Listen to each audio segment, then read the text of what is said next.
दुनिया इस वक्त भीषण जंग और तबाही को देख रही है। पहले रशिया यूक्रेन वॉर, फिर इजराइल फिलिस्तीन। दुनिया ने भारत पाकिस्तान के बीच भी जंग देख ली। दुनिया के पुराने दुश्मन एक बार फिर आमने सामने हैं।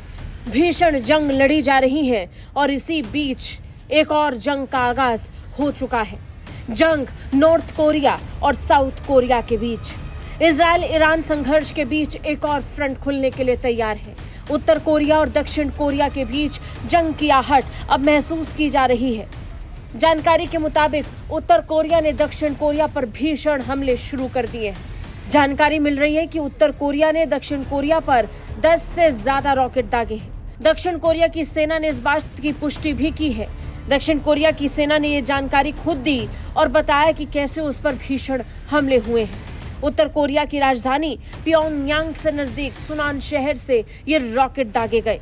साउथ कोरिया का कहना है कि नॉर्थ कोरिया ने कम दूरी वाली बैलिस्टिक मिसाइल से अटैक किया है, यानी सीधा बैलिस्टिक मिसाइल्स का इस्तेमाल कर साउथ कोरिया को भीषण चुनौती नॉर्थ कोरिया ने दे दी है। नॉर्थ कोरिया से फिलहाल किसी तरीके के नुकसान को लेकर जानकारी सामने नहीं आई है, लेकिन इतना स्पष्ट कहा जा रहा है कि बैलिस्टिक मिसाइलों के इस्तेमाल से दक्षिण कोरिया पर भीषण हमले हुए हैं।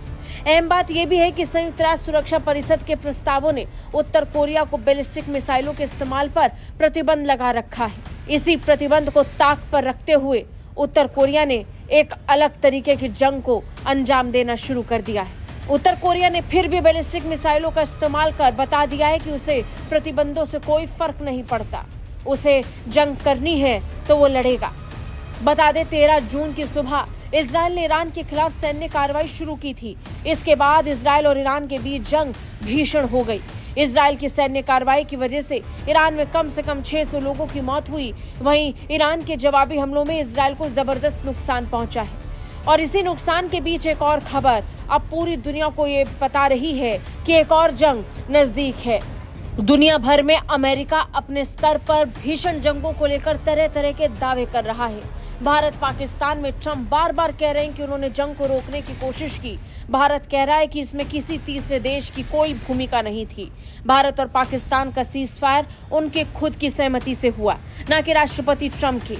लेकिन राष्ट्रपति ट्रंप ने भारत और पाकिस्तान के युद्ध में भी अपनी भूमिका घुसाई और इसके साथ साथ इजराइल और ईरान की जंग में तो वो खुला ऐलान कर रहे हैं कि वो इजराइल की तरफ से ईरान पर हमला करने के लिए भीषण जंग को शुरू करने वाले हैं। उधर रूस यूक्रेन के बीच लगातार एक भूमिका निभाने की कोशिश कर रहा है।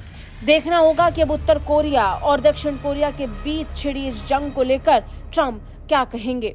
ब्यूरो रिपोर्ट, भारत तक।